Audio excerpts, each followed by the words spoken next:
frankly, I'm ready to risk everything just to keep speaking out and standing up against this Mhm. idiotic fascist regime. They're cruel, they're mean, they're anti-science, they're leading us to a dangerously deadly overheated planet.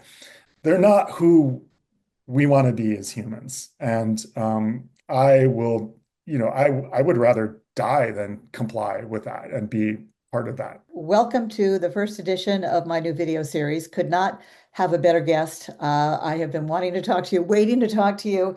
You're busy, I know it. I haven't bothered you, but I decided, okay, in this fifth version of my online series, who do I most want to talk to in this very hot moment? And I thought of you, Peter. So thanks so much for making yourself available on Mother's Day, no less. But somehow maybe that's appropriate because I know we both have been motivated in large part by our children. And I'm now a grandmother. I started this when I was, well, I forgot how old I was. My daughter was 2. I now have a granddaughter, my first, who's a year and a half. And I can't quit even if I wanted to, even though it's tempting, even though it's crazy making to know what we know. So, enough about that because we all know that there's so much to talk about right now. But for those who somehow don't know, Peter Kalmus is not only an amazing climate scientist, physicist, brainiac, Harvard, Columbia, professor of physics, but he's most well known, I would say, for his incredible courage, his climate activism. He's been arrested, he's been dejected, he's been depressed, but he comes back because Yeah. what choice do we have? So, Peter, you are the most outspoken scientist. I mean, Jim Hansen had that title for a long time, and I've been doing this as long as he's been speaking out, at least. But you are a younger version. You are maybe a little bit more dynamic in your passion, but Yeah. so respect the fact that you're using your position, which is absolutely nothing but oozing credibility, to talk about the facts, to talk about what's happening. And in this moment, I don't know. I could list your books, your films. It's all very impressive. But let's just say, I like the name of your book. So let me just give that. And I guess there was a documentary that went along with it that I'll have to watch. Being the Change, Live Well and Spark a Climate Revolution. I love the live well and spark a climate revolution because Yeah. as we can touch on, the happiest people I know, contrary to what you might assume, we're not depressed and angry. Well, we are sometimes, but out of the 250 some odd green climate conferences I've gone to over the last 28 years, the people there are the most plugged in, juiced up, passionate, knowledgeable, eager to share their wisdom people I know. So it really is a way to immediately get community, have purpose, and make a lot of quick friends. Well, Betsy, glad we could finally make it work. Thanks for having me on. That's a lot. Yeah, Jim Hansen is a personal hero of mine. I'd say I'm one of the more outspoken scientists for sure, and I'm definitely not planning to stop. And since I guess November or January, however you want to count it, with the Trump administration, the stakes feel a lot higher. I am very committed to continuing to speak out, and I think I feel like so much has changed in my mind over the last year. I haven't really had a time to had much of a chance to talk about all those changes. I haven't done a lot of podcasts since this year, just for whatever reason. And I don't really see a climate movement anymore. I feel like the movements are all in the process of coalescing into one movement. So like fighting against fascism to me feels like the same thing as fighting against the earth dangerously overheating. I feel like they stem from the same, like these two things stem from the same, like a lot of the same sources. So obviously, hundreds of years of colonial extractive capitalism, but also I've been thinking a lot about how uh, climate denial was always a harbinger of fascism, and that sort of like detachment from that separation from reality, that kind of alternative facts universe of climate denial the to me feels almost the same as the fascism that we're living under now. Just like the fascism, that kind of like detachment from reality has been ramped up and is kind of permeated into all aspects of our life and has gotten to the point where it can cause people to be disappeared, arrested, sent to gulags in El Salvador, uh, potentially killed for speaking out. So I think we're still sliding further down that slope. But I really think like a lot of the that energy was contained in climate denial for a very long time. How did we get here? How did we go from, climate denial being a real thing? And I always talk about how it felt having been in this, well, leaving CBS radio to cover environmental news and doing independent green journalism for 28 years on and off, mostly on, talking about how it seems like society went from problem, what problem, to, oh yeah, it's too late. We're screwed. What about those 20 years in between when my industry was not doing a very good job and still isn't of covering these issues? And of course, climate is the mother of all ecological challenges, making it all worse, but it's still minimal. And do you think that's part of the reason we can have a dinosaur, as I call him, in the White House again? Wow. Yeah. It's, both of my parents are Trump supporters. So like I kind of think of them, yeah. And And I put who knows how many hundreds or thousands of hours of definitely thousands of hours of effort into trying to convince them to, take climate change seriously. Like I got my dad eventually to sort of believe that climate change was real and was a problem. So he's interesting because he's a Trump supporter that understands that climate change is a problem. And but yeah, he like if I say like Trump says climate change is a hoax, here's a video of him saying that, like I can text that to him and he just won't respond. So there's this kind of like selective which facts people will the climate denial people and the Trump supporting MAGA people.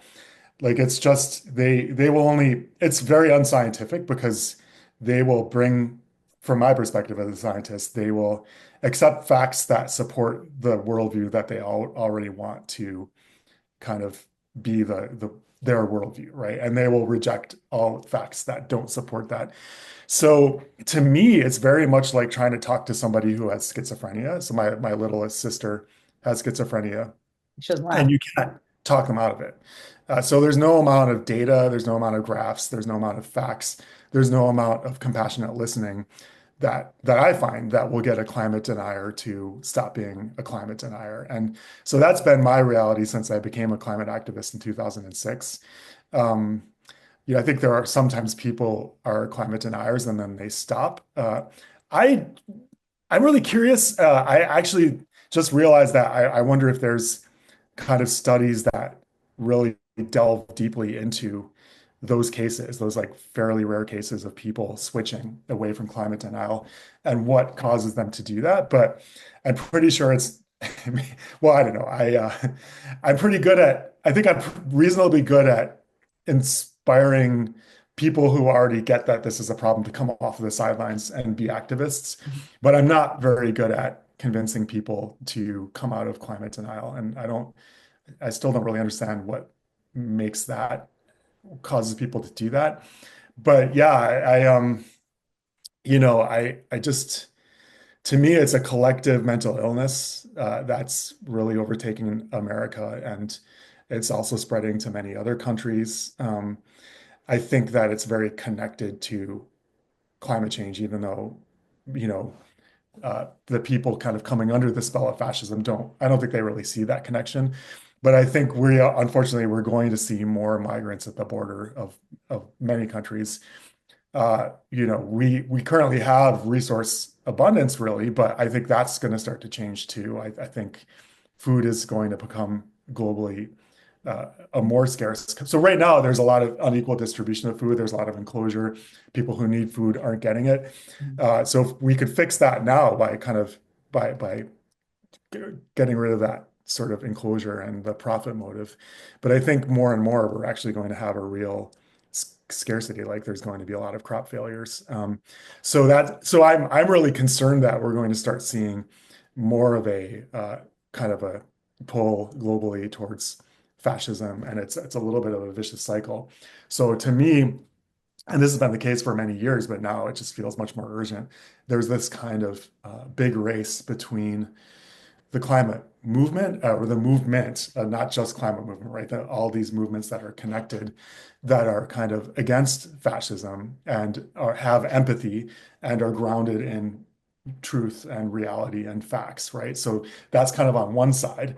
Then you have the other side that is afraid and isn't really doesn't really have as much empathy, can't really generate empathy for people who they see as other, and is kind of very separated from reality, isn't is willing to be malleable with the way they perceive reality. They're unscientific or maybe like kind of anti-scientific in how they process information, right? And obviously, as a scientist, I don't like that, but I don't think that's a good way to move through the world. But the human brain is very good at that. So in some sense, I don't, it make it's like I was going to say I don't really fault them, although I kind of do. But You're much it makes more I generous than understand. I am. I understand now how propaganda works, how especially when education has been eroded and kind of, people feel, they believe in kind of religion and superstition and, they don't really understand science. They haven't had enough education in science and they feel very threatened, right? That's where the fear comes from, fear of, not being wealthy enough. And then, so then this is like my kind of my whole theory of change, right? Then you have the billionaire class, which is kind of the Venn diagram between them and the fascist class is very pretty tight. And also the fossil fuel industry, right? It's all kind of like this complex, this capitalist complex that really wants to extract from both the natural world and from the poor people, right? From people everywhere to make their bank accounts get bigger, whatever the cost, right? So they have more power, they have more money. And then they buy media outlets, they kind of buy politicians, they lobby, they spread disinformation, right? The fossil fuel industry there's a lot of receipts, a lot of documented kind of evidence that they've been colluding to spread disinformation for a very long time. So they divide the kind of the people, we the people, the working class, along sort of cultural issues, when we should really be directing our kind of our desire for change, our ire, the blame for how bad the system is grinding most of us under its heel at the billionaire fascist class, right? But they're very good at kind of misdirecting. So that's where we're at. So can we somehow can we build the movement quickly enough? And I feel like over the last 20 years since I've been a climate activist, one thing that's frustrated me greatly is that the media has not, even kind of mainstream sources, like really powerful sources, some of the most powerful newspapers in the country, for example, the most powerful TV shows, just haven't done a great job at helping. It feels to me like I know for a fact that they don't like reporting on uh, climate activist actions because well, I've had a reporter at the New York Times tell me that, their editors feel manipulated by climate activism. So they not only do they, it's not even a neutral thing. They don't like it because they feel like these guys want us to report it, so therefore we're not going to give that to them because they're trying to make the news, right? So and then they don't do a great job, and I don't, maybe you can explain this, like we can muse about this a little bit, but they don't do a good job telling, in my opinion, telling the whole story of planetary overheating. So that, like, the New York Times, for example, will do a great thing about extreme heat or a great thing about hurricanes, like one of those wonderful multimedia pieces that they do. It does a really good job explaining the thing that just happened. Sometimes they'll go a little bit into what's going to be coming in the next 10, 20, 30 years, right? So projections into the future, but usually not so much. But I've never really seen them connect it to the fossil fuel industry or say that the fossil fuel industry is the cause and the fossil fuel industry has been blocking action. And this will all get worse until the fossil fuel industry ends, right? Those three things I think are super important pieces to the story that rarely get reported. And therefore, you have a public that's doesn't really know what's causing this. And if they don't, and doesn't feel like not directing anger at the right place or grief or whatever. So there's this confusion in the public. Mhm. And and that makes it much harder to build a movement. So I'm going to yeah, share this. I know it's a little weird with my green screen, but this is a book I contributed to called Climate Abandon. We're on the endangered species list. Came out about 5 years ago, and my chapter was on how media has abandoned the issue. And so yeah. this is What my do you think obsession. about that? Oh God, Yeah, what do I let's think talk about about that a little bit. Do you think I'm right in my assessment that they're not Oh, even reporting the whole story? And I mean, I'm writing a book, literally writing a book about it, and I can't wait to share it with you because I am convinced this is a key missing piece of the puzzle. I mean, think about when COVID struck, how, the news networks, and my primary focus is broadcasting because my whole career was at CBS before I had to leave to cover, environmental news, which is crazy in and of itself. And it's gotten worse, actually, as the problems have gotten worse. 1% of all coverage on the networks was on climate. That was in 2023. I think 2023, maybe 2024, it's like up to a percentage and a half. Think about that. What could yeah, possibly go wrong? So when COVID strikes, an emergency, life and death, it's all over the news. Imagine if they treated the climate crisis the same way. We would have behavior change. We would have people tuning in. If people understood that climate has and will kill many more people than COVID ever will. And by the way, there's an environmental factor, cause connection to pandemics, just as there is to the price of eggs. It's the lack of connecting the dots. People don't realize apparently that avian flu is a big reason why egg prices are so high. So people right. vote Trump because he's going to bring down the price of groceries. No, not yet, and not likely. When we have an existential crisis, the bigger picture. So mainstream media, because I have pitched all of the networks, and they can't say I'm not qualified, had to leave, broadcast news to cover the eco beat. They can't say they're covering it enough, not at 1%, maybe 1.5%. And they can't say that Americans are well versed and have a high eco IQ in stewardship and what's going on scientifically when we have a science dinosaur and many around the country and other offices in charge and what could possibly go wrong. So I Yeah. definitely point the finger. It's because of their corporate sponsors. Fossil fuel ads are Do still on. you do you have any anecdotes like that's my suspicion as well, is that's a big part of it. But have you ever been like in a room talking to editors where they're like, we'd like to publish this, opinion piece pointing its finger at the fossil fuel industry, but we can't. Uh, Anything like that? I have had meetings where they have said that their viewers don't want to watch climate change. And I say, how can you don't even have programming Yeah. on it. What do you measure their palms sweating for a 2-minute mention of climate change? Like, how do you know they don't like it? And I've been told that many times. That was usually the excuse. It doesn't rate well, which is insane.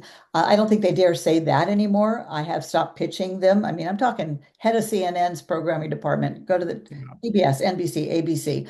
I've gotten lame excuses, in short, which is that they think they're covering it, which is greenwashing because, of course, it's de minimis, and it's abominable. It's a big, huge part of the problem. Meantime, while mainstream media has been quiet, Fox is still lying about climate change night and day, radio and TV. Yep. I've been on Hannity's show, Carlson show. They just call me a tree hugging socialist, gore loving, crazy radical woman. And I go on there. Why? Because if 1% of their vast audience looks up the facts, maybe, they'll learn something that day. That continues. And Fox is a big part of the problem. I'm sure you'd agree. A huge part of the problem. Yeah, that's a big part of why my parents are Trump supporters is Exactly. And I'm sure brainwashing you from saw Fox. or heard about the story of the woman who wrote the book, and there's a documentary, My Father, the Fox Watcher. And that would probably be the closest we could come to trying to understand what happened. He got brainwashed, my brainwashed father, something like that. Joan Senko, I think is her name. It is absolutely is Fox. I have a second cousin who's a Trump supporter, avid. That's the closest I come to even knowing anybody, let alone related to somebody who is a Trump supporter. And we spar almost every day. I have to you really be careful because says he cares about climate change, but he cares more about the deficit. Well, there's no good deficit on a dead planet. I mean, it just keeps coming down to whatever you care Yeah. about, having someone who's rolling things back. Let's just talk for a minute about all the rollbacks every day in my, inbox every morning. I don't know how I get out of bed. I don't know how you get out of bed. Meantime, so I can imagine all these years, I'm on every newsletter there is for climate and environmental news. The sky is falling. Oh my God. And then, oh yeah, and Trump is getting rid of Energy Star. Trump is rolling back all the hard fought progress we got under Biden, which still was not enough. How do you deal with that psychologically? And I know I'm kind of all over the map, but I could talk to you for 3 hours and still not get to all the things I want to just. Yeah, I know, and it's gonna be a short conversation, but I just try to do the best I can, basically. And I got pretty burnt out, maybe even a little bit depressed over the last couple of years, and I think I really had to just do a lot of kind of meditating on how limited each of us is in terms of how much change we can make. But we can just do the best that we can, but we can't really, you know, we can't expect to single-handedly change everything. So the best we can do is keep trying, keep writing, keep organizing, keep doing activism, keep, uh, talking the truth, learning the truth, staying true to ourselves, and in this moment, really standing up and resisting. So I've recently started a brand new Substack. I wish I'd started it a long time ago because it's frustrating when I write pieces and try to get them into like you know, a venue like The Guardian or the New York Times, and I can't. So it's really kind of nice to have a place where I can write whatever I want. If you can't, But who can? I mean, that's crazy. yeah. I, But I've been really hitting on kind of fascism and how important it is to resist because there's a lot of studies coming out, sort of sociological studies, historical studies, looking at democratic backsliding and how much more likely it is to lead to full-on authoritarianism if there isn't a movement, a resistance movement. So so I wrote one piece about how Colombia just folded. They complied basically. In my mind, that means they are with the fascists. They are on the side of the fascists and they are on the wrong side of history. And then my other alma mater, so that's where I got my PhD in physics. And then my other alma mater, Harvard, resisted. And there hadn't been a lot of resistance from institutions up to that point. Um, and so I've been doing a lot of thinking about how important it is to have a protest movement, a public protest movement to support that kind of institutional resistance.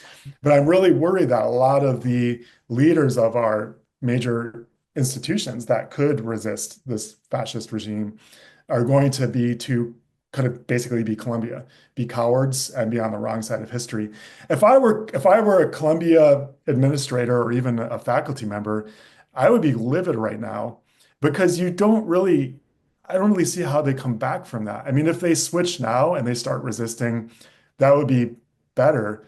But I just feel like that was a really historical moment. So it's the same thing in our personal lives. I think, frankly, I'm ready to risk everything, just to keep speaking out and standing up against this idiotic fascist regime. and That's yeah. I have friends. That's cruel. They're cruel. They're mean. They're anti-science. They're leading us to a dangerously deadly overheated planet. They're just not. They're not who we want to be as humans. And I will, I would rather die than comply with that and be part of that. So because I don't think I could live with myself. And so I think a lot of us need to just really do that soul searching and be like, well, like this is worth fighting for and potentially being in a gulag for, or being maybe even dying for. Because why else? I don't know. I just feel like this is the hill that we should die on if we have to. It's here now. Like the movement really does feel different to me now with this fascist regime than it ever has before. Do you I don't know see what else to say. Yeah. Do you see people joining us? I see some of that, but I also have climate activist friends, not the hardcore activists like us who don't have a choice, right? We know too much, but people who are, a friend quit her show on radio show on democracy. She doesn't want to be harassed. She is my shiro. She's the editor of this book. We met, at Gore's training in 2007. Uh, and I'm like, arrest me. Or I'm like, I would love to get the microphone. I'd love to tell them why I am willing to be arrested for my daughter, for my granddaughter. I, let them spy on me, and I don't think I really worry that we're going to lose people who are afraid. And why should we not be afraid Yeah, I mean it's scary. of them? Of them. We should be afraid of climate collapse. Well, it's a lot of scary stuff. I just think I don't know how to say it. Like um it's really important to it's I don't know if it's maybe almost a Zen thing, but there's like a mindset where you can feel in tune with the gratitude of being on this planet. And just it's a very sacred thing to try to just to give back somehow, right? Like this planet, this life, this universe. I don't know why there's this struggle with ignorance the way there is and fear. Like, I don't know why things are set up that way and why our brains aren't just more wired to, I guess it gives us an evolutionary advantage, at least in the short term, to kind of be afraid, right? We're more likely to, I guess, have children that way and pass on our genes. Oh, But that's what yeah, I say about something like that. But if you can, I know, step a little bit sideways psychologically, just be in tune with that gratitude and be like, I owe everything already to this amazing planet and to this life and that I'm a part of. Like, what could be better than just being in tune with that and fighting for that, I guess. So, so this. I don't know. What else? I just think if we all sort of Sophie Scholl from the White Rose Resistance in 19 executed, I think it was 1943. No, sorry. Yeah, maybe it was 1943.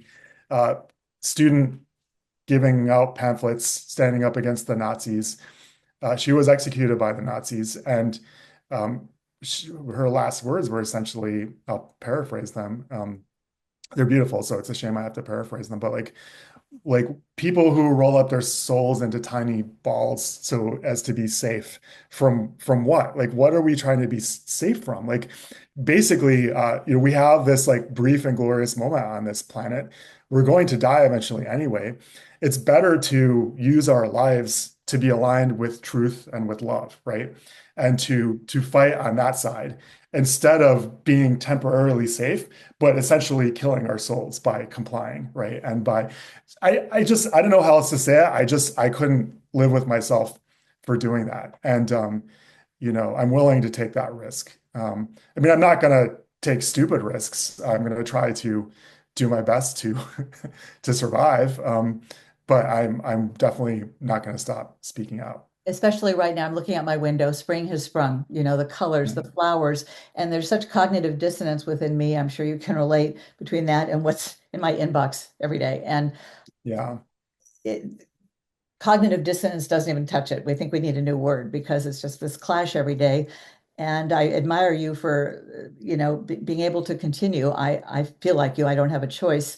Um, when you look in your child, Yeah. so your grandchild's face, and you know what's going on, I think every parent and grandparent should join us if they love their kid's country or planet or their niece or nephew or local park or everything Yeah. threatened. And I, that's not hyperbole, right? I'm still cautiously optimistic that we're going to stop democratic backsliding in the US before we go fully authoritarian, because I am seeing, you know, far more of a protest movement, far more institutional resistance, and Trump is far less popular than kind of the parallel with Nazi Germany in sort of the 1930s, right? The kind of like run up to World War II. I think Hitler was made chancellor in 1933. And then 18 months after that appointment, he basically had essentially murdered and imprisoned all of his political opposition. And he was wildly popular when he took office. There was no protest. There was a little bit of protest that came like way later, like starting in 1939. But like during that critical 18-month period when he was systematically dismantling civil rights, dismantling institutions like the judiciary, the media, kind of like very systematically dismantling all the guardrails of society, there was no opposition, essentially no opposition, no protests, no institutional resistance. So things are very different here now. We have like a surveillance state, we have artificial intelligence, we have, uh, I don't know. There's a lot of differences now. It's not quite parallel, but I am cautious. You go out to the protests. They're very important, I think, to support resistance from kind of a base, right? So it's very hard for Harvard to stand up to Trump if like 95% of Americans support Trump, right? There has to be those voices that are still saying, no, this is not okay, right? And they have to be loud enough so that institutions can resist. And they have to Um, be covered on the networks because millions of Americans still get the yes. news there. And if they don't see it covered, must not be important, must Oh, not. it was so frustrating to me. The first big march, was it like April 4th or Yeah, yeah. something? No mention And on it was, Parisa Karia. My husband watched yeah, religiously the New every York Times buried the minute. No story. mention. Like, The day after, yeah, no mention. yeah. The story got buried. But if you were there, it was, also very inspiring. I mean, I don't want to say like all we need to do is go out and march. I think it's important, but it's not enough. We also have to resist in all the other ways, right? But we're mammals, we're social mammals, we're basically herd animals. So it's very reassuring to have that sense of safety in numbers, right? That's what a movement is kind of all about. Mhm. So if I feel like if we can keep building that, and if we can keep, kind of pressuring institutions to resist and supporting that kind of resistance, then we will stop this. Now, in terms of planetary overheating, Yeah. in 2006, when I was halfway through my PhD in physics and just starting to learn about climate science, um, I, I was naive in a lot of ways, very young, and I had this sense that it was so obvious, like it wasn't like especially hard science to know that why the planet was getting hotter and why that was bad. So I thought we just need to get that out to the public more, and it's gonna change. And back then in 2006, I thought by 2020 at the latest, we're gonna have turned this around, and people will agree that we have to stop this. It'll be a shame that it'll be like 1.5 degrees Celsius by then, but we'll avoid the worst of it. We'll turn things around, and we'll start, building the better world that we all know we can actually have. We work together. And here we are in 2025, and it's just far worse than anything I imagined in 2006. And it seems like we really have the gas pedal just floored in the wrong direction on this. I was just reading a story today about how the Democrats in the House voted against to end the California initiative to not sell new gas cars by 2035. Which I remember when California did that, I'm like, that is laughably like unambitious and late. And now, of course, the Republicans in Washington opposed that, but I think 30 House Democrats sided with the Republicans. And that's the kind of compliance and cowardice and lack of vision that we, the people, have to fight against. Like those Democrats, all the Democrats that are failing to resist, that are complying. Chuck Schumer writing in the New York Times that we just have to we should sit and wait. Like we shouldn't do anything, just wait for Three Trump to more, get three more elected. years of this? What could possibly go wrong? I mean, just the complete lack of vision and intelligent leadership is just mind-boggling. Like we don't have an opposition party. And for my whole adult life, my whole life as a voter in the United States, it's been a choice between two horrible parties. One that now is morphed into a fully fascist, unreality party, but the other one has always been corporate too. As long as I've been able to vote, like they don't share my agenda. They want, to do the bidding of corporations. They accept money from corporations. So we have two corporate parties that have different sort of takes on cultural issues. So one is worse than the other, but neither one of them is really on the side of the people, is on the side of the working class. And so the wealth inequality my whole life has gotten worse and worse and worse. The CEOs make billion times more than their workers do or something, right? So it's just it's And there's more crazy. homeless people on the street and suffering, so many I suffering. mean, it's impossible for the human mind to understand just how much money, 100 billion or 200 billion or 300 billion dollars is. It's just How um far it can take you, you know? yeah, there's no it's it goes against every kind of like life. Like trees don't work that way, hummingbirds don't work that way. There's no hoarding of resources like this. It creates a sort of like a kind of rip in the fabric of nature and of society, right? And when you have, it's like a black hole accruing more and more money, and then it sucks in politics, it sucks in the media, and it spews out misinformation and ignorance and prevents us from dealing with the issues that we have to deal with. But So we have to have a big explosion so we can start over again. But do things maybe it's okay that it's things hard to go see bad how, so fast yeah, so people can see what's really going on, the ugly yeah. underbelly of all this money and power being so corrupt?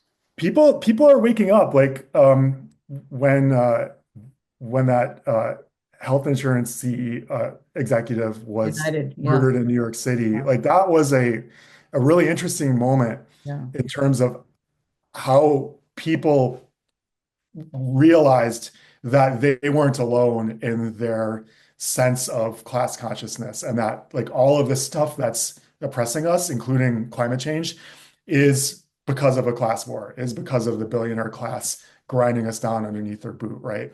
So, so I think a lot of people were sensing that, but they didn't realize how prevalent that view was, right? So I'm just hoping that we can sort of connect. Mhm. I really feel like the working class uh, in this country on the left and on the right has to somehow realize that each other is not the real enemy, but it's up above, right? It's the billionaires that, kind of trickling down all of that hatred and ignorance and wealth divide, right? And we they're the problem, they're the other. It's not like brown-skinned immigrants is not the problem, right? Trans people are not the problem. It's the billionaires, damn it, right? It's the Right. billionaires A stupid. lot of the reason And immigrants are trying to come to yeah, this country is they can't work in their overheated country and they can't grow crops and they can't pick them and all that. And that those are the disconnects that media I right. really blame for not making those Yes. connections more And loudly, regularly. that's the challenge right now for all of us that stand on the side of truth is to find a way um, to kind of raise that class consciousness. And because unfortunately, the fossil fuel CEOs went in front of Congress in 2022, and they made it very clear. They were asked point blank, "Will you stop funding disinformation around the reality of climate change?" And they gave, word salad. They would not agree to that. So they basically said, no, we're going to keep spreading disinformation. So we know that people in power very rarely voluntarily give up any of their power. So we need a people movement somehow. I don't know exact. It's very hard to like. We need mass strikes. We need much more protest. We need a sense of class solidarity, which is like we're deeply divided right now, right? We're on the verge of. It sometimes feels like we're on the verge of civil war, which would be a shame because the problem isn't the working class on the other side of the aisle. It's the like I keep saying, it's the billionaires. The whole world should be uniting against our common enemy, which is us and what we've created with our Yeah, climate breakdown and yeah. past 6 out of 9 planetary boundaries. Oceans are warm and acidic on acid and full of plastic. The average American doesn't seem to know that. I do a little game where I go, No, do you know who yeah. Bill Clinton is? I talk to Who smart Paul people Hawken too. is? The rest of the Yeah, world, they don't know. it seems like a lot of people I talk to, and they're not dumb people, but they think that, for example, the main cause of climate change is plastic pollution, which of course it isn't. And so Recycle they think more. that recycling is like one of the main solutions to climate change. I think that's a relatively widespread belief. I again, Education like is the I problem. don't know of any survey that like makes that clear, but just like anecdotally talking to people, there's so much confusion out there. So yeah, it's an information war, and we're losing badly. There's been no concerted effort from our side to kind of spread counter information to the disinformation that the fossil fuel industry and Fox Independent media News. needs to be supported too, because I've watched as millions I and agree. billions have gone into clean tech. Nobody, not philanthropists, not investors, even the foundations, nobody's supporting independent environmental media. Hello. I've had Yeah, to support my own. That's crazy. I only have one kid, now one grandkid on the planet.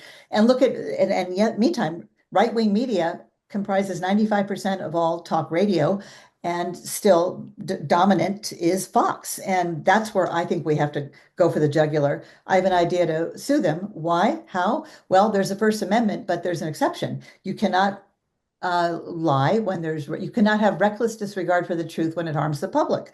Well, you right. can't say, just like you can't yell fire in a theater, if there's no fire, you can't say there's no fire if there is. So Right.